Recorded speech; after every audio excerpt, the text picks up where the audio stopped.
வரக்குள்ளே என் ஒய்ஃப் உடனே கத்துனாங்க. என்னன்னு கேட்டால், இந்த காணுக்குள்ளே ஏதோ வருது, நீங்கள் எல்லாரும் மேலே வந்துருங்க அப்படின்னு சொல்லி சத்தம் போட்டாங்க. சத்தம் போட்டதோட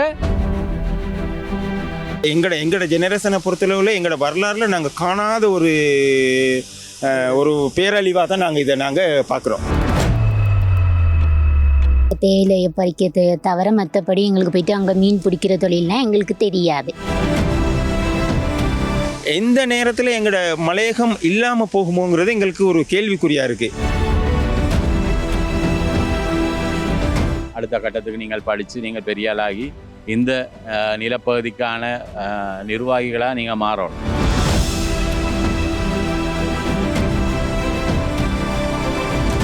நாங்கள் இருந்த சிங்கள பாடசாலைங்கிறனால அந்த ஏரியாவுக்கு கீழே இருக்கிறவங்க கொஞ்சம் பேர் அதை எடுத்துக்கிட்டாங்க. இவங்களுக்கு போய் சேரக்கூடாதுன்னு வரும் சாமான்கள் எதுவுமே எங்களுக்கு கிடைக்காது. ஏன்னு கேட்டால் நீங்கள் வேலை செய்கிறீங்க தானே அப்படிங்கிற ஒரு இதில் வந்து எங்களுக்கு எந்த சாமானும் கிடைக்குதில்ல. அவங்களும் மேனேஜரும் என்ன செய்கிறாரு, கொழுந்தை மட்டும் பறித்து வருமானத்தை பார்க்குறாரு. வந்து இந்த ஆளுகளுக்கு முக்கியமாக என்ன வேணுங்கிறத வந்து அவர் கேட்டு செய்ய மாட்டேங்கிறார் எங்களோட மேனேஜர். ஓடிட்டு தான் நாங்கள் அடுத்த நாள் காலையில் தான் ஒரு 9 மணியை போல் வந்து பார்க்கும் பொழுது இதுதான் எங்களோட பாடசாலை. பார்த்துட்டு சொல்லிட்டாங்க, இப்போதைக்கு இது செய்ய இயலாதுன்னு இன்றைக்கி சொல்லிட்டாங்க, இதெல்லாம் செய்ய வேணான்ட்டாங்க.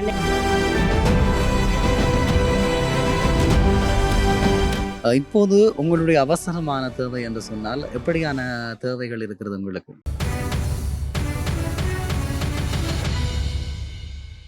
ஐபிசி தமிழ் சொந்தங்களுக்கு வணக்கம். நாங்கள் இப்போது இலங்கையினுடைய ஊவா மாகாணத்தினுடைய வதலை மாவட்டத்தினுடைய கலந்தோட்டம் பிரதேசத்தில் இருக்கிறோம். மலையக மக்கள் குறிப்பாக இப்போது இடம்பெற்றிருக்கக்கூடிய இயற்கை அனர்த்தத்தின் காரணமாக, இயற்கையினுடைய சீற்றத்தின் காரணமாக மிகப்பெரிய அளவிலே பாதிக்கப்பட்ட மக்களாக காணப்படுகிறார்கள். அவர்களுடைய வாழ்வாதாரமும் அவர்களுடைய வாழ்வியலுடைய இருப்பும் மிகப்பெரிய அளவிலே கேள்விக்குட்படுத்தப்பட்டு கொண்டிருக்கக்கூடிய நிலையில் அவர்களுடைய வாழ்வினுடைய மீள் கட்டுமானத்திற்காக ஐபிசி தமிழ் உறவுகளுடைய பங்களிப்போடு வழங்கப்பட்டிருக்கக்கூடிய அந்த உதவிகளின் ஊடாக இவர்களுக்கான உலருணவு பொருட்கள், மாணவர்களுக்கான அப்பியாச கொப்பிகள், புத்தக பைகள் போன்றவற்றை வழங்குவதற்கு நாங்கள் இங்கே அவர்களோடு இணைந்திருக்கிறோம். குறிப்பாக இந்த மக்களுடைய வாழ்வியல், இவர்கள் வாழ்ந்த வாழ்க்கை எல்லாவற்றையும் ஒட்டுமொத்தமாக நிலைகுலைய செய்திருக்கிறது இயற்கை என்று கூட சொல்லிக் கொள்ளலாம். நாங்கள் இப்போது பேசிக்கொண்டிருக்கக்கூடிய இடம், இந்த பாடசாலையினுடைய கட்டிடங்கள் இருந்த இடம் எப்படி இருக்கிறது என்று சொன்னால் நீரந்து பிரதேசமாக மாறி இருக்கிறது. நீர் வழிந்து விடக்கூடிய ஓடையாக மாறி இருக்கிறது. அவர்களுடைய வாழ்க்கையினுடைய அடிநாதமாக இந்த கல்வியை மீட்டெடுக்க வேண்டிய பொறுப்பும் தேவையும் இருந்து கொண்டிருக்கக்கூடிய நிலையில் அவர்களுடைய கட்டிடங்கள் முழுமையாக அப்புறப்படுத்தப்பட்டிருக்கிறது. ஆக மலையக மக்களுடைய வாழ்வியலில் தொடர்ச்சியான இந்த அவலம் அல்லலாக மாறி இருக்கிறது. ஆகவே ஐபிசி தமிழினுடைய இந்த உறவு பாலம் வெள்ள நிவாரண பணிக்குழாத்தினர் இன்றைய தினம் பதுளை மாவட்டத்தினுடைய கலந்தோட்ட பிரதேசத்திற்கு வருகை தந்திருக்கிறோம்.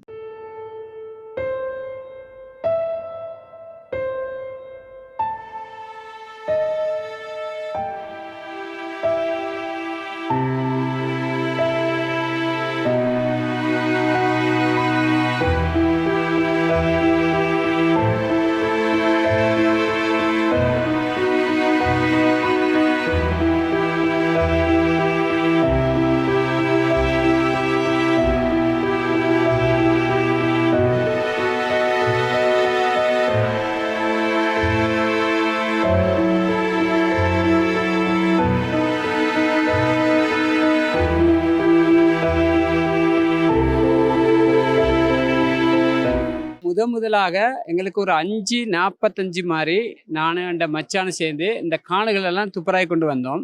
வரக்குள்ள இந்த இடத்துல வந்து நான் வந்து வீட்டில் போய்ட்டு குளிச்சுட்டு என் மச்சாண்ட வீட்டுக்கு ஃபுல்லாக தண்ணி போயிட்டு அதை நான் க்ளீன் பண்ணிட்டு வரக்குள்ள இந்த காணால தண்ணி வந்து ஓவர் ஸ்பீடாக வந்துச்சு. வரக்குள்ள என் ஒய்ஃப் உடனே கத்துனாங்க. என்னென்னு கேட்டால், இந்த காணுக்குள்ளே ஏதோ வருது, நீங்கள் எல்லாரும் மேலே வந்துருங்க அப்படின்னு சொல்லி சத்தம் போட்டாங்க. சத்தம் போட்டதோட எல்லாரும் நாங்கள் மச்சான் எல்லாம் வந்துட்டோம். வரக்குள்ள இல்லை ஒரு பெரிய தண்ணி வந்துச்சு, இந்த பக்கத்து தான் வந்துச்சு. அதான் இந்த பக்கத்தால் வரக்குள்ள எங்களுக்கு ஒரு அதிர்ஷ்டி அவனைக்கு என்ன செய்யுது அப்படின்னு சொல்லிட்டு உடனே பணி இருக்கவங்களோட போய் நான் சொல்லிட்டு வந்தேன். எல்லாத்தையும் கூப்பிட்டு கத்துனேன். என்னன்னு கேட்டால், எல்லாரும் இங்கே நிற்க வேணா, எல்லாரும் ஓடுங்கன்னு சொல்லிட்டு வந்தேன். வரக்குள்ள என்னங்கட ஒரு 2 செகண்ட்ல என்னங்கட பெரிய ஒரு மரம் அந்த அதுதான் அந்த மரங்கள் இது வந்து குறுக்க விழுந்துச்சு. குறுக்க விழுந்ததோட இந்த தண்ணி, இந்த மண்ணெல்லாம் போய்ட்டு அதோட அடைஞ்சிருச்சு. அடைஞ்சதோட இந்த பக்கத்துக்கு வர தண்ணி நின்று போயிடுச்சு. நின்று போய்ட்டு இதால் அடிச்சு கொண்டு எல்லாமே போணுச்சு. அப்போ ஒரு மணி வந்து ஒரு 7 மணி ஆயிடுச்சு.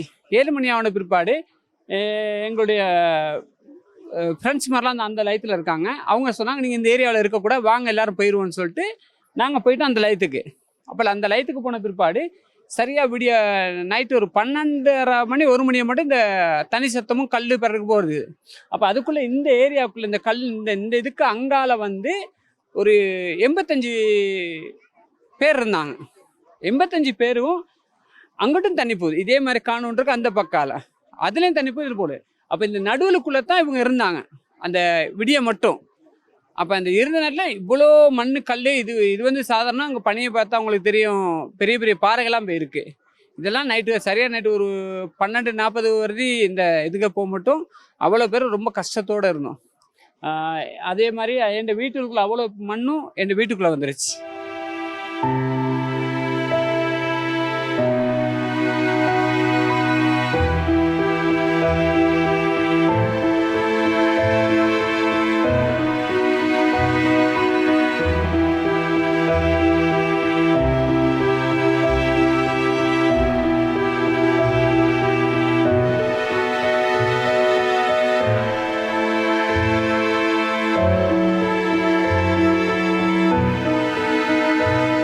பின்ன இரவு ஒரு 6 மணியை போல் எங்களுக்கு நாங்கள் தண்ணி கலங்கி வருது, கூடுதலையாக மண் சேர்வா மாதிரி வருதுன்னு சொல்லி எல்லாம் பார்த்து கொண்டு இருந்தோம். என்னன்ட்டு தெரியாதுன்ட்டு ஒரு இரவு ஒரு 7-7:30 மணிக்கு பிறகு பெரிய பெரிய சத்தங்களுக்கு கேட்டுப்பட்டுச்சு. தட்டாறுபடார்னு பெரிய சத்தங்கள் கேட்டுப்பட்டுச்சு. அதுக்கு முன்னுக்கால ஒரு விமானம் போகிற மாதிரி ஒரு சத்தம் ஒன்று கேட்டுச்சு. அதுக்கு பிறகு தான் இந்த எங்களுக்கு அந்த இடத்துக்கு சரியான அனர்த்தம் ஒன்றும் கேள்வி இதாக இருந்துச்சு. சத்தம் தடாறுபடாருன்னு அதுக்கு பிறகு பார்த்தா பெரிய பெரிய கல் பாறைகள் இதெல்லாம் வந்தது. அதுக்கு பிறகு ஆட்கள் அங்கனைக்கு இருந்து கொஞ்சம் அப்புறமாகி நாங்கள் எல்லாம் கோயிலில் அங்கனைக்கு நின்றதுக்கு பிறகு இரவு ஒரு 9 மணிக்கு இன்னொரு அனர்த்தம் ஒன்று பெரிய பாரிய சத்தம் ஒன்று கேட்டுச்சு. எங்களுக்கு இரவு ஒரு 11 மணிக்கு பிறகு தான் நாங்கள் இருக்கிற வீட்டு துண்டெல்லாம் அதரத்தம் கொடுச்சு. அதரத்தவங்களுக்கு பிறகு தான் 11:30 மணிக்கு பிறகு நாங்கள் இந்த இடத்த விட்டு நாங்கள் அந்த நெலுங்கம்மா ஸ்கூலுக்கு எல்லாம் உயிர் தப்பி போயிடுவோம் அப்படின்னு சொல்லி நாங்கள்லாம் ஓடிட்டு தான் நாங்கள் அடுத்த நாள் காலையில் தான் ஒரு 9 மணியை போல் வந்து பார்க்கும் பொழுது இவ்வளவு பெரிய ஒரு மோசமான நிலைமை எங்களுக்கு ஏற்பட்டது. அப்போ தான் தெரியும். அப்போ தான் நாங்கள் இருந்தோம், எல்லோரும் உயிர் தப்பிக்க வேண்டி எல்லாம் ஓடுனது தான் இது.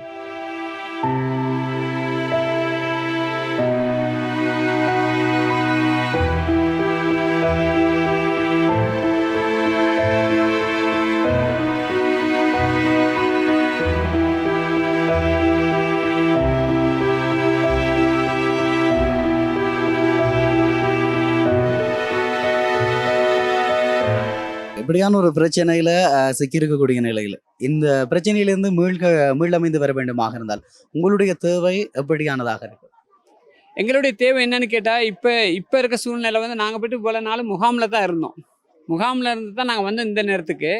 அப்போ இப்போ இன்றைக்கு வந்து எங்களோட எஸ்டேட் மேனேஜர் வந்து சொன்னார், எஸ்டேட்டில் வேலை செய்கிறவங்களெல்லாம் இந்த இதில் தங்கலாம், அதாவது இதுக்கு நாங்கள் சொல்லுவோம் புள்ளக்காம்பரான்னு சொல்லுவோம், அதில் வந்து கிரச்சில் வந்து தங்கலான்னு சொன்னார். மற்றவங்களை வந்து பணி எங்களோட முருகன் கோயில் ஒன்று இருக்குது, வேலை அதாவது எஸ்டேட்டில் வேலை செய்யாத மக்கள் வந்து அந்த முருகன் கோயிலை தங்குங்கன்னு சொல்லிட்டாரு. அப்போ இது வந்து என்னென்னு கேட்டால் முழுமையாக இப்போ எங்களுக்கு சொன்னது அவதானத்துண்டு தான் இந்த ஏரியா ஃபுல்லாக. இப்போ இந்த இதுலேயும் நிறைய குடும்பங்கள் வந்திருக்குது. அதாவது அவதானம் சொன்ன பிற்பாடும் சில வீடுகளுக்கு அவதானம் இல்லை. இதில் அந்த பிளான் வந்து அவங்க சொன்ன விதத்துக்கும் எங்களுக்கு என்னான்னு எங்களுக்கு ஏற்றுக்கொள்ளாத ஒரு இது ஒன்று இருக்குது. அதாவது இப்போ அவங்க சொல்கிறாங்க, இப்போ இதே வந்து இந்த ஸ்டேட்டில் வந்து மேலே போக்குள்ள பெரிய ஒரு வெடுப்பெல்லாம் இருக்குது. இப்போ அந்த இடம் ஸ்லிப் ஆகிறதுக்கு ஒரு சாத்தியக்கூறிய இருக்குது. ஆனால் அந்த எல்லாமே இருக்கக்குள்ள எதனால இப்போ இவங்களை வந்து குடியமர்த்துறாங்க இங்கே அப்படிங்கிறது எங்களுக்குள்ள புரிஞ்சுக்கொள்ள இல்லாத ஒரு இது ஒன்று இருக்குது. உண்மை எது, அதாவது அந்த தோட்ட நிர்வாகம் அழைத்திருக்கிறது என்று சொன்னால் அவர்களுடைய தோட்ட வேலைகளை இந்த மக்களை வைத்து செய்ய வேண்டும் என்ற காரணம் சொல்லி, அதாவது தோட்ட வேலைகளை வந்து அவர் வந்து செய்து கொள்ளணும், அதுதான் அவரோட உண்மையான ஒரு குறிக்கோள். அதாவது இந்த கம்பெனியோட குறிக்கோள் அதான். அதனால் இப்போ இன்றைக்கி எங்களுக்கு பண்ணி நாங்கள் இருந்தோம் நெலுங்கம்மா ஸ்கூலில். இப்போ அந்த ஸ்கூல்லேருந்து எல்லாமே கிராமஸ்தர் சொன்னாங்க என்னென்னு கேட்டால், உங்களுக்கு சேஃப்டியான இடம் தான் முக்கியம் அப்படின்னு அவங்க சொல்லி நேற்றுலாம் கேட்டாங்க. இப்போ நேற்று கேட்ட பிறகு கிராம சபை நேற்று சொன்னாங்க எங்களோட என்னது விவசாயக்குள்ள சில முகாம்கள் இருக்குது, உங்களுக்கு இந்த ஏரியாவுக்கு போக முடியாதவங்க இருந்தால், அதாவது கவர்மெண்டாக சொல்லியிருக்காங்க அந்த கூலிக்கு வீடு எடுத்துகிட்டு போக சொல்லி, அப்போ அந்த கூலிக்கு எடுத்துகிட்டு போக இல்லாதவங்க யாராவது இருந்தால் நாங்கள் விவசாயப்பக்கிட்டு நாங்கள் முகாம் ஒன்று இருக்கு அது கூப்பிட்டு போகிறோன்னு சொன்னாங்க.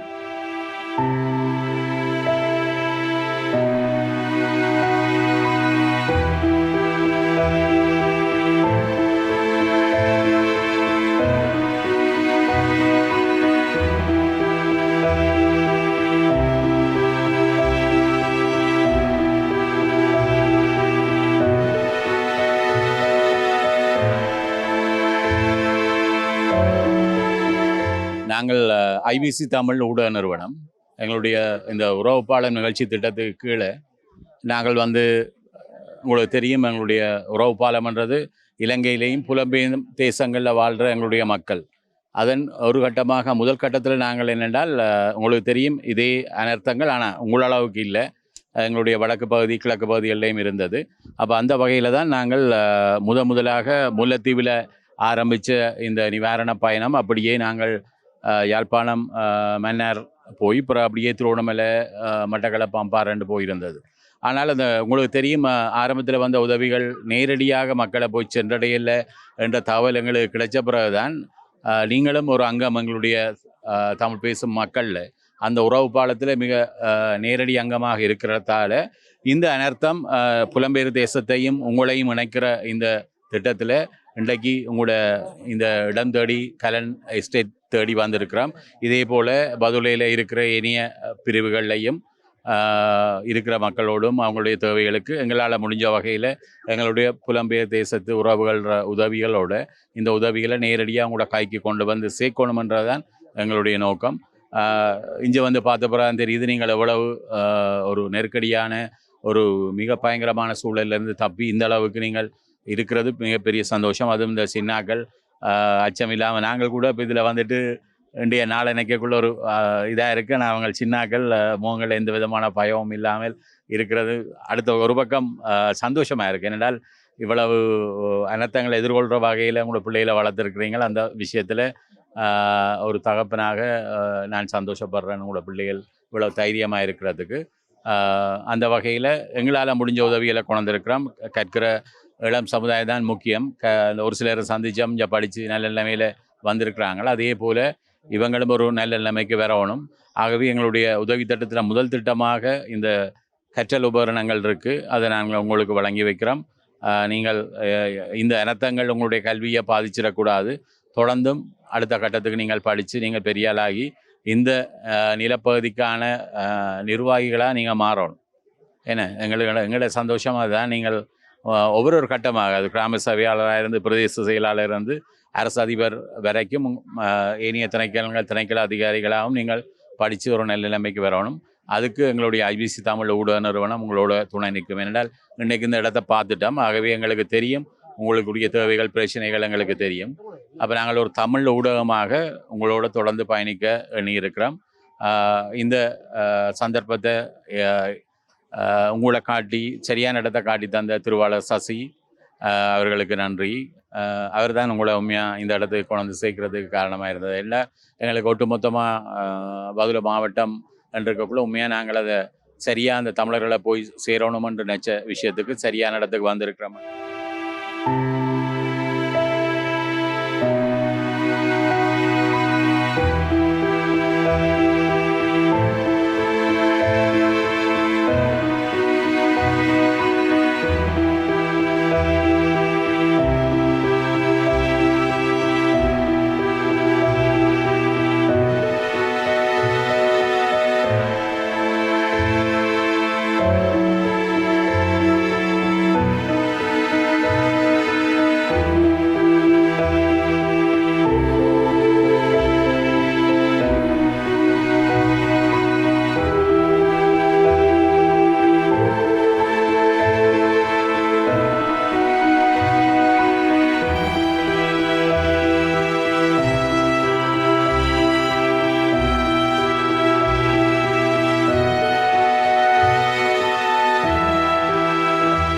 அந்திக்கு 6 மணிக்கு 6 மணிக்கு கரண்டும் போயிடுச்சு.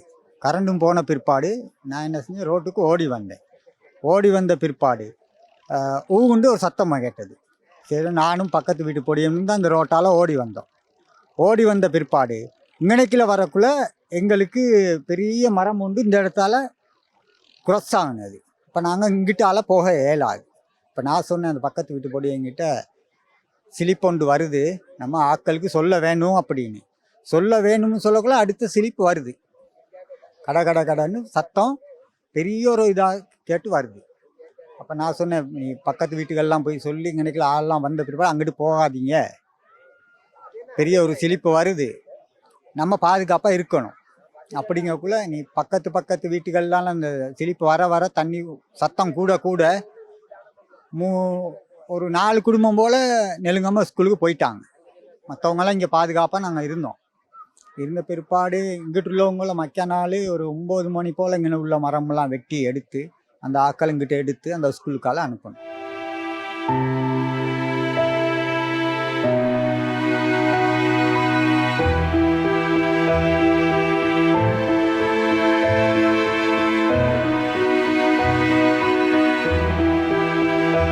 இந்த அனர்த்தம் வந்து நாங்கள் எதிர்பார்க்காத அளவில் தான் நடந்தது. யாருமே எதிர்பார்க்கல. பாதிக்கப்பட்டு வந்து ஒரு நாள் நைட்டு நாங்கள் இதுக்குள்ளேயே தான் இருந்தோம். வெளியில் போக இயலாதனால விடிய மட்டும் இருந்துட்டு, விடிஞ்ச பிறகு நாங்கள் இன்னொரு பாடசாலையில் போய் இருந்தோம், சிங்கள பாடசாலை ஒன்றில். அங்கே வந்து முகாமைத்துவம் படுத்தி எங்களுக்கு சாப்பாடு எல்லா வசதியும் செய்து தந்தாங்க. 2 நாளைக்கு அப்புறம் எல்லாம் வந்து பார்த்துட்டு குறிப்பிட்ட கொஞ்சம் அகல ஏரியாக்குள்ளே போங்க நல்லவனா அனுப்பிட்டாங்க. பொதுவாக வந்த சாமான் வந்து அரைவாசி எங்களுக்கு அங்கே கிடைச்சாலும் வெளியில் இங்கிட்டு உள்ளவங்களுக்கு பெருசாக எதுவும் கிடைச்சிப்படலை.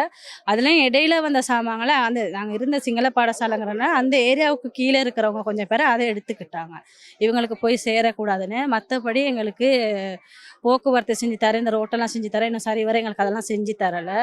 பிள்ளைகளுக்கு பாடசாலை துவங்கணும்னு சொல்கிறாங்க, அதை பற்றியும் எதுவும் ஒரு முடிவுக்கு இல்லை. அடிச்சு தரேங்கிறாங்க, இங்கே செய்வோமா அங்கே செய்வோம்னா அதுக்கும் எங்களுக்கு இன்னும் சரியான ஒரு இடம் கிடைக்க மாட்டேங்குது. எங்களுக்கு அது கட்டாயம் வேணும், எங்களுக்கு பாடசாலை ஒன்று. மற்றது சின்னவங்களுக்கு மொண்டசோரி அதெல்லாம் மூட சொல்லிட்டாங்களாம், இதுக்கு பிறகு செய்ய வேணானே. அதுவும் அதாலேயும் எங்கள் பிள்ளைகள் நிறைய பாதிக்கப்பட்டுட்டாங்க. இருக்கிறவங்களுக்கும் வேலை செய்கிறவங்களுக்கும் ஒரு சரியான பாதுகாப்பு இல்லை. பொதுவாக சொல்லப்போனால் நிறைய இடம் வெடிச்சிருக்கு, அப்படி தண்ணி போகுதுங்கிறதால அவங்களுக்கும் சரியான ஒரு பாதுகாப்பு இல்லை. எங்களுக்கு இந்த உதவிகளை கட்டாயம் செஞ்சு தரணும். போக்குவரத்து முக்கியம், எங்களுக்கு பிள்ளைகளோட பாதுகாப்பு முக்கியம். மற்றபடி எல்லாம் தராறாங்க. இப்போ இன்றைக்கி வந்து குறிப்பிட்ட எல்லாத்தையும் பாடசாலையிலேருந்து போங்கன்னு சொல்லிட்டாங்க. குறிப்பிட்ட வேலை செய்கிற ஆட்களுக்கு வந்து இந்த கரேஜ் புள்ளோட இதை தந்திருக்காங்க இருக்க சொல்லி. இப்போ அறவே போக இல்லாதவங்கள பணிய கோயிலில் தான் இருக்க வச்சுருக்காங்க. அவங்களுக்கு என்ன வசதியை செஞ்சு கொடுக்க போகிறாங்கன்னு தெரியலை. எங்களுக்கு இது வந்து இதெல்லாம் செஞ்சு தந்தீங்கன்னா ஒரு பெரிய உதவியாக இருக்கும் ரொம்பவே.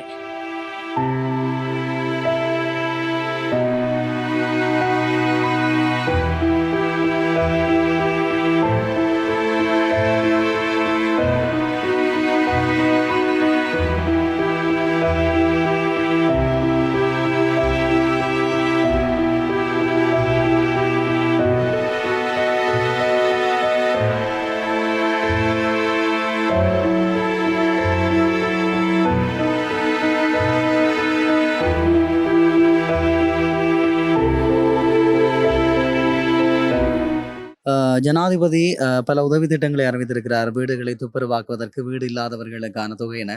அப்படியான அந்த தொகை அல்லது அந்த உதவி திட்டங்கள் மக்களிடம் வந்து சேருகிறதா இங்க இருக்கு? இன்னும் வந்து சேரலை. ஏஜி மூலியமா வந்து பார்த்துருக்காங்க, ஃபார்ம் நிரப்பியிருக்காங்க. குறிப்பிட்ட சில பேருக்கு தாரேன்னு சொல்லி அந்த உதவினா எங்களுக்கு தரலை. வீடு திட்டமும் தாரேன்னு சொல்லியிருக்காங்க, அதுவும் எங்களுக்கு சரியாக வந்து கிடைக்கல. இன்னைக்கு சொல்லிட்டாங்க பாடசாலைலேருந்து நாளைக்கு 10 மணிக்கு அந்த இன்னொரு பாடசாலையை கொடுத்துட்டு போங்கன்னு சொல்லிட்டாங்க எங்களுக்கெல்லாம். அப்போ அதனால் கொஞ்சம் பேர் வந்துட்டாங்க. முந்தா நாள் கொஞ்சம் பேர் வந்தாங்க, இன்றைக்கி கொஞ்சம் பேர் நம்மளாம் வந்துட்டோம். இன்னும் குறிப்பிட்ட சிலரை நாளைக்கு காலையில் அனுப்புகிறாங்களா இங்கே இருந்துட்டு வேலைக்கு போங்கன்னு சொல்லி. இப்போ அவங்களோட பிள்ளைங்களும் இதுக்குள்ளேயே இருக்கணும். ஒரு 10 குடும்பம் இருந்தாலும் ஒரு இடத்துல இருக்கிறது கஷ்டம்தான். அதுக்கு ஒரு உதவி பார்த்து செஞ்சு கொடுக்க வேணும் எங்களுக்கு. எப்படி சரி, அந்த கோயிலில் இருக்கிறவங்களுக்கும் வேலைக்கு போகாதவங்க தனி எஸ்டேட்டில் அவங்களுக்கு வந்து நன்வேகசன் போட்டு அவங்கள வேறையாக குறிப்பிட்டு ஒதுக்கி வச்சுருக்காங்க. அவங்களுக்கு எந்த ஒரு இதுவுமே இல்லை.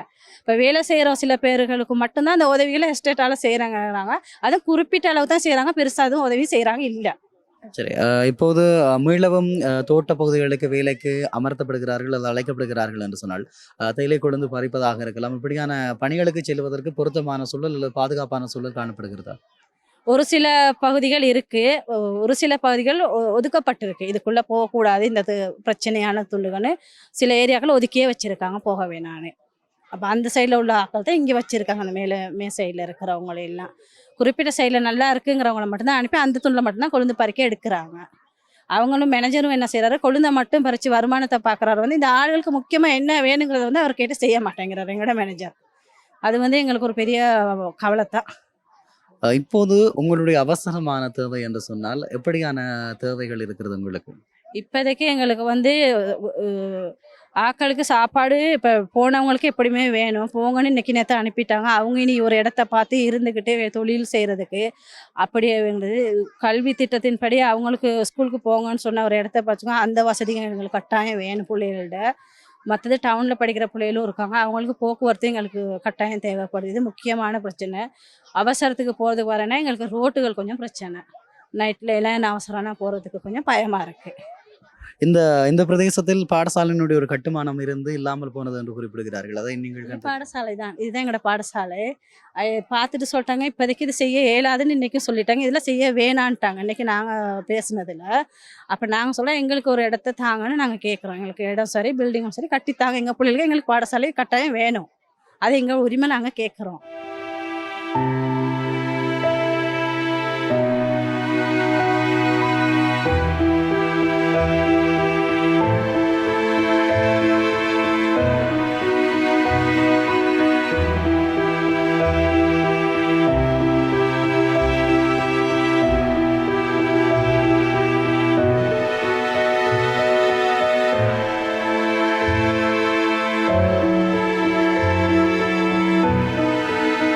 மலையக மண்ணினுடைய ஊவா பிரதேசத்திலே குறிப்பாக பதுளை பசறை பிரதான வீதியில் இருந்து கொண்டிருக்கிறோம். இங்கே இருக்கக்கூடிய 5ஆம் கட்டை நீர்வீழ்ச்சியினுடைய அழகான காட்சிகளையும் அதே நேரத்தில் இந்த அழகான பகுதியை எதிர்கொண்ட ஆபத்தான சூழ்நிலைகள் தொடர்பாகவும் பேசியிருக்கிறோம். குறிப்பாக அங்கே இருக்கக்கூடிய ஒருவரோடு நாங்கள் பேசிக்கொள்ளலாம். வணக்கம் அண்ணா.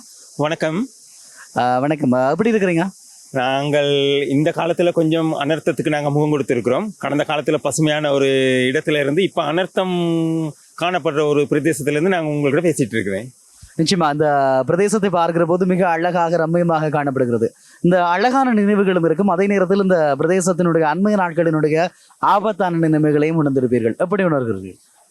முதல்ல நாங்கள் இந்த அழகான பிரதேசம்னு சொல்கிற நேரத்தில் இது ஒரு பசுமையான ஒரு இடம், அழகான நீர்வீழ்ச்சி, சுற்றுலாத்துறையினர் வந்து இங்கே நிறைய பங்கெடுத்து என்ஜாய் பண்ணிட்டு போகிற ஒரு பிரதேசம். இது பல வருட காலமாக தூர இடங்கள்லேருந்து நிறைய பேர் பாடசாலை மாணவர்கள்லேருந்து வெளி இடங்கள்லேருந்து வர்ற உறவுகள் எல்லாமே இந்த இடத்துல தங்கியிருந்து ஸ்டே பண்ணி நல்லா என்ஜாய் பண்ணி போன ஒரு நீர்வீழ்ச்சி. இன்னொன்று, இந்த நீர்வீழ்ச்சியானது ஒரு குடிநீர் ஊற்று.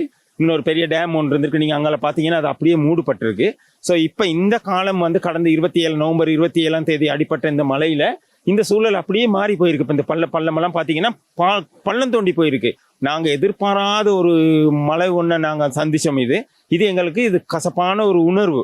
நாங்கள் எங்களோட வரலாறுல எங்களோட ஜெனரேஷனை பொறுத்தளவில் எங்களோட வரலாறுல நாங்கள் காணாத ஒரு பேரழிவாக தான் நாங்கள் இதை நாங்கள் பார்க்குறோம்.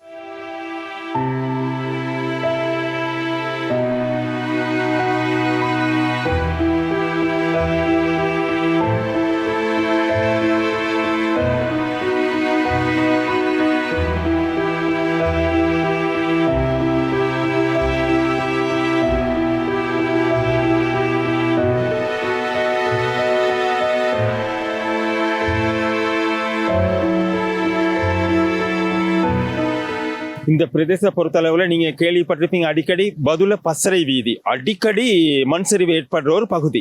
ஆக நாங்கள் கடந்த நாள்களில் போக்குவரத்துக்கு தடையாக இருந்துச்சு, எங்களால் எதுவுமே செஞ்சு கொள்ள முடியலை, உணவுப் பொருள் பெற்றுக்கொள்ள முடியாது, தொழில்களுக்கு போக முடியாது.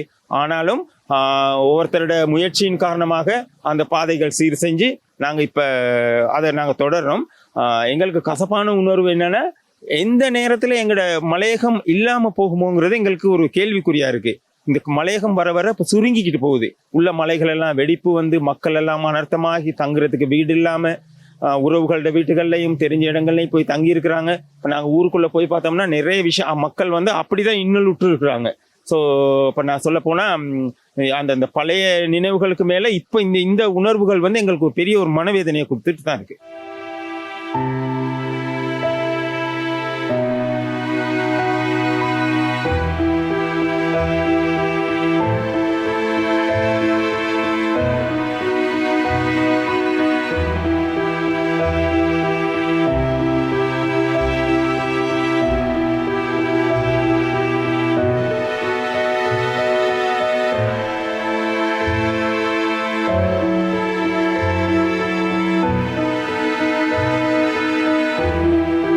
மடும் சீமையினுடைய உவாக்கல தேயிலை தோட்டத்திற்கு வருகை தந்திருக்கிறோம். அங்கே இருக்கக்கூடிய உறவுகளுக்கான ஐபிசி தமிழினுடைய உறவு பாலம் நிகழ்ச்சி திட்டத்தின் கீழான உலருணவு பொதிகள், அது மாத்திரமல்லாமல் மாணவர்களுக்கான புத்தக பைகள், அபியாச கோப்பைகள் மற்றும் கற்றல் உபகரணங்களையும் வழங்கி வைத்துக் கொண்டிருக்கிறோம்.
ஐபிசி தமிழ் சொந்தங்களுக்கு வணக்கம். நாங்கள் இப்போது பதுளை மாவட்டத்தினுடைய சாரணிய தமிழ் மகா வித்தியாலயத்தில் இருந்து கொண்டிருக்கிறோம்.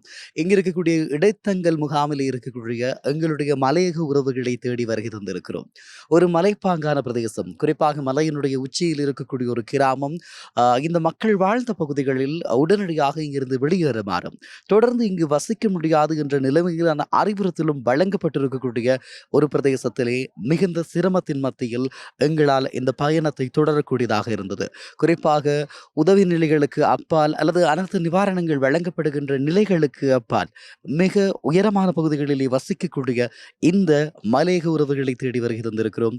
அவர்களோடு எங்களுடைய உறவு பாலம் குழு இணைந்திருக்கிறது. குறிப்பாக ஐபிசி தமிழ் சொந்தங்களினுடைய இந்த பங்களிப்போடு இடம்பெறுகின்ற இந்த உறவு பாலம் நிகழ்ச்சி திட்டமானது பதுளை மாவட்டத்தில் தொடர்ச்சியாக 3வது நாளாக இன்றைய நாள் இடம்பெற்றுக் கொண்டிருக்கிறது. குறிப்பாக இங்கு இருக்கக்கூடிய மக்களுக்கான உலருணவுகள், தேங்காய், இவற்றோடு பாடசாலை மாணவர்களுக்கான அப்பியாச கோப்பைகள், புத்தக பை, அது மாத்திரமல்லாமல் நுழம்பு வலை, போர்வைகள் என ஏராளமான பொருட்களை இந்த மக்களுக்காக கொண்டு வந்து சேர்த்திருக்கிறோம். உண்மையில் இந்த மக்களுடைய வாழ்வாதாரத்தையும் அல்லது அவர்கள் வாழுகின்ற முறையையும் பார்க்கிற போது மிகப்பாரிய சிக்கல்களை எதிர்கொண்டவர்களாக காணப்படுகிறார்கள். குறிப்பாக மலையினுடைய முகடுகளில் வாழக்கூடியவர்களாக இவர்கள் இருக்கிறார்கள். ஆகவே இவர்களை ஐபிசி தமிழூடாக தரிசிப்பதில் மகிழ்ச்சி அடைகிறோம். அதிலும் இந்த மிக முக்கியமான தருணத்திலே அவர்களுக்கு உதவிக்கரம் கொடுப்பதில் ஐபிசி தமிழும் ஐபிசி தமிழுடைய சொந்தங்களும் பெருமிதம் கொள்கின்றோம்.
ஐபிசி தமிழ் சொந்தங்களுக்கு வணக்கம். நாங்கள் இப்போது மத்திய மலை நாட்டினுடைய குறிப்பாக ஊவா மாகாணத்தினுடைய பதுளை மாவட்டத்தில் இருக்கிறோம். ஒரு தேயிலை தோட்டத்திலே கொழுந்து பறித்துக் கொண்டிருக்கிறார்கள் எங்களுடைய சொந்தங்கள். சந்திக்க போகிறோம். 200 ஆண்டுகளாக இந்த மண்ணிலே ஒரு அவலமான வாழ்க்கையை வாழக்கூடியவர்களாக இவர்களுடைய வாழ்க்கை முறைகளை வைத்து இன்னமும் தங்களை மெருகேற்றுகின்ற ஒரு கூட்டத்தின் மத்தியில் அவர்களுடைய அடக்குமுறைகளுக்கு சந்தித்து தங்களுடைய மிகப்பெரிய வாழ்வை வாழ்ந்து கொண்டிருக்கக்கூடியவர்கள், அண்மைய நாட்களில் மிகப்பெரிய இழப்புகளை சந்தித்திருக்கக்கூடியவர்கள், இப்படியாக அன்றாடம் தங்களுடைய வாழ்வியலிலேயே போராட்டமே வாழ்வாகி போன, குறிப்பாக சொல்லிக்கொள்ள வேண்டுமாக இருந்தால் இந்த நாட்டினுடைய பொருளாதாரத்தினுடைய முதுகெலும்பு என்று சொல்லப்படுகின்ற தோட்ட தொழிலாளர்கள், எங்களுடைய மலையக உறவுகளோடு நாங்கள் சந்திக்க போகிறோம். மிக நீண்ட காலமாக தொடர்ச்சியான பிரச்சனைகளோடு இருக்கக்கூடியவர்கள். அம்மா வணக்கம். வணக்கம். ஐபிசி தமிழ் நிறுவனத்துக்கு முதல் நன்றியை தெரிவித்துக் கொள்வதோடு 200 ஆண்டுகளாக நாங்கள் செயல்பட்டு வந்தாலும் கூடியது இப்போய நிலைமையில் மல்வத்து வழி பிளான்டேஷன் கம்பெனியால் தான் நாங்கள் இந்த அடிமையில் நாங்கள் இருக்கிறோம். இருந்தும் கூடிய எங்களுக்கு எல்லா உதவிகளும் கிடைத்தாலும் இப்போதைக்கு நடந்திருக்க அந்த நிவாரண இந்த மண் சரிவுக்கு பிற்பாடு வாரம் சாமான்கள் எதுவுமே எங்களுக்கு கிடைக்காது. ஏன்னு கேட்டால் நீங்கள் வேலை செய்கிறீங்க தானே அப்படிங்கிற ஒரு இதில் எங்களுக்கு எந்த சாமானும் கிடைக்குதில்ல. நாங்களும் போக்குவரத்து வசதி இல்லாமல் வீட்டுக்குள்ளே இருந்துட்டு ஒரு பக்கத்து கடைகளில் தான் இருக்க காசுகளை வச்சு நாங்கள் வாங்கி நாங்கள் சாப்பிட்றோம். மற்றபடி வேலை இல்லாமல் நாங்கள் 4-5 நாள் நாங்கள் வேலை இல்லாமல் 7 நாள் ஒரு கிழமை நாங்களும் வீட்டில் தான் இருந்தோம். எங்களுக்கு எந்த ஒரு இதுவுமே கிடைக்கல. மற்றும்படி பிள்ளைகள்கிட்ட ஸ்கூல் வசதி என்னன்னு கேட்டால் இப்போதைக்கு ஸ்கூல் முகாம்களில் பிள்ளைகள் இந்த அகதியில் இருக்கிறதுனால வேண்டி அவங்கள ஸ்கூலில் தங்க வச்சுருக்காங்க. அவங்களுக்கு முடிஞ்ச அளவு ஒரு உப்போட வீடுகளை கட்டி கொடுத்து அவங்களுக்கு ஒரு வீடுகளை கொடுத்துட்டாங்கன்னு சொன்னால் எங்களோட பிள்ளைகள் படிப்பு இதாகாது. கட்டாய படிப்பு முக்கியங்கிறதுக்காக வேண்டி இப்போ ஸ்கூல் ஆகிட்டு இதையும் பார்க்குறோம் நாங்கள். மற்றது ஒரு சிலருக்கு தண்ணி வசதி போதாத காரணம் ஒன்று இருக்குது. அதையும் பற்றி அவங்க சொல்கிறாங்க, கதைக்கிறதுக்கு விரும்புகிறாங்க. அதை கொஞ்சம் கேட்டிங்கன்னு சொன்னால் நல்லன்னு நினைக்கிறேன். நிச்சயமாக. அதாவது எங்களுடைய பிள்ளைகள் நாங்கள் இங்கு வாழுகின்ற இந்த வாழ்க்கை முறை மாற வேண்டும் என்ற ஒரு நிலைப்பாடு இருக்க வேண்டும். அதாவது நான் கொழுந்து பறிக்கிறேன், என்னுடைய பிள்ளையும் அதனுடைய பேர பிள்ளையும் கொழுந்து பறிக்கின்ற கொழுந்து பறிப்பது என்பது கஷ்டமான தொழில் என்ற காரணத்துக்காக, அதாவது உங்களுடைய கைகளை பார்த்தால் தெரியும், அல்லது அட்டைக்கடி, இப்படி நிறைய விஷயம் இருக்குது. ஆனால் எங்களுடைய பிள்ளைகளும் மற்றவங்களை போல மேலே வரணும் என்று சொல்லி உங்களை போல இந்த பிரதேசங்களில் இருந்து இடம்பெயர்ந்து அல்லது குடியேற்றத்தினூடாக வடக்கு கிழக்கிலே வந்தவர்கள், அவர்களுடைய பிள்ளைகள் என்று வடக்கு கிழக்கில் இருக்கக்கூடிய அரச கட்டமைப்புகளிலே மிகப்பெரிய பதவிகளில் இருக்கிறார்கள், தீர்மானிக்கக்கூடியவர்களாக இருக்கிறார்கள். அதே போல இன்று ஒரு நாள் உங்கள் எல்லோருடைய வாழ்க்கையும் மாற வேண்டும் என்ற எதிர்பார்ப்பு எங்களுடைய தமிழ் தாயினுடைய உறவுகள், நீங்கள் பிள்ளைகள். ஆகவே உங்களிடமும் உங்களுடைய வளர்ச்சி என்பது எங்களுக்கு மிக முக்கியமானது. குறிப்பாக சொல்லிக்கொள்ள வேண்டுமாக இருந்தால் எங்களுடைய புலம்பெயர் உறவுகள் இருக்கிறார்கள். சதாகாலமும் இந்த அனர்த்தத்தின் பின்பதாக உங்களை பற்றியே பேசி எங்களுடைய உறவுகள் கொதித்து கொண்டிருக்கிறார்கள். அதாவது உங்களுக்கு நடந்த இந்த இயற்கையினுடைய சீற்றத்தினால் நீங்கள் படுகின்ற துன்பங்களை, காணொளிகளை பார்த்த பின்பதாக உங்களுக்கு உதவிக்கரம் நீட்ட வேண்டும் அப்படி என்று சொல்லி நிறைய பேர் நிறைய விதமான உதவிகள் செய்திருக்கிறார்கள். அவருடைய உதவிகளை கொண்டு சேர்ப்பதற்காக தான் நாங்கள் 3 நாட்களாக பதுளை மாவட்டத்தை சுற்றி கொண்டிருக்கிறோம். இந்த நிலையில் ஒரு விடயம் இருக்கிறது. அதாவது உங்களை வடக்கு கிழக்குக்கு வாருங்கள் என்று சொல்லி ஒரு சிலர் அழைக்கிறார்கள். உங்களுடைய அரசியல்வாதிகளும் சொல்லுகிறார்கள். இதை எப்படியாக பார்க்குறீங்க? உங்களோட நிலைப்பாடு எப்படி இருக்கு? இல்லை, அப்படி பார்க்க போனால் எங்களுக்கு இப்போ தேயிலையை பறிக்கிறது தவிர மற்றபடி எங்களுக்கு போயிட்டு அங்கே மீன் பிடிக்கிற தொழிலாம் எங்களுக்கு தெரியாது. அதுதான் ஒன்று. விவசாயத்தில் எங்களுக்கு வேறு எந்த இதுவுமே இது இல்லை. விவசாயம் செய்கிறதுக்கான இடங்களும் இல்லை எங்களுக்கு. அதனால எங்களுக்கு இங்கேயே நாங்கள் உருத்தானவங்களாக இருக்கிறோம். எங்களுக்கு இங்கேயே ஒரு வீடு வசதிகள் இல்லாதவங்களுக்கு செஞ்சு கொடுக்கறது எங்களுக்கு மேலே உதவியாக இருக்கும். இந்த அனர்த்தத்தின் பின்பதாக அரசாங்கம் பல உதவி திட்டங்களை அறிவித்திருக்கிறது. நிவாரண திட்டங்கள், வீடு கழுவுறதுக்கு ஒரு காசு, வீடு இடிஞ்சு போனாலும் ஒரு காசு, அப்படின்னு சொல்லி 50 லட்சம் வரைக்கும் அவர்கள் சொல்லி இருக்கிறார்கள். அந்த உதவி திட்டங்கள் உங்களுக்கு கிடைக்கக்கூடியதாக இருக்கிறதா, அல்லது அதற்கான அணுகுமுறைகள் அது பாதிக்கப்பட்டவங்களுக்கு மட்டும்தான் அது கிடைக்கும்னு சொல்லி நியூஸால் தெரிவிச்சிருக்காங்க. அப்படி எங்களுக்கு எந்த இதுவுமே தெரிவிக்கவும் இல்லை, எங்களுக்கு தெரியாது, யாரும் கதைக்கவும் இல்லை.